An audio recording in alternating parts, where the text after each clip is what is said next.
വാടക വീട്ടിലെ കിടപ്പുമുറിയിലും കുളിമുറിയിലും ബൾബിന്റെ ഹോൾഡറുകൾക്കുള്ളിൽ ഒളിക്യാമറ വെച്ച് ദൃശ്യങ്ങൾ പകർത്തിയ വീട്ടുടമയുടെ മകൻ പോലീസിന്റെ കസ്റ്റഡിയിലായി. ഹോൾഡറിനകത്ത് മെമ്മറി കാർഡ് ഉൾപ്പെടെയാണ് ക്യാമറകൾ വെച്ചിരുന്നത്. ഡൽഹി ഷഗർപൂരിലാണ് സംഭവം.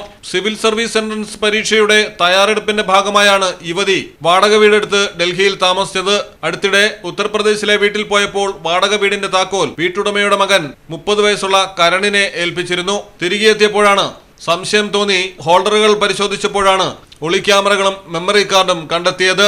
ഉടൻ പോലീസിൽ വിവരമറിയിച്ചു. ചോദ്യം ചെയ്യലിൽ പ്രതി കുറ്റം സമ്മതിച്ചു. വീഡിയോ ദൃശ്യങ്ങൾ ശേഖരിച്ച ലാപ്ടോപ്പും പോലീസ് പിടിച്ചെടുത്തു. News desk Malayalam television.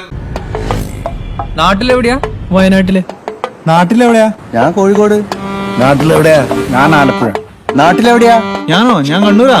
നാട്ടിലെവിടെയാ? എന്റെ വീട് പാലക്കാട്. നാട്ടിലെവിടെയാണേലും കാലാവസ്ഥ എന്താണേലും സിമെന്റ് JSW കോൺക്രീറ്റ് HD തന്നെ. നാട്ടിലെവിടെയാ?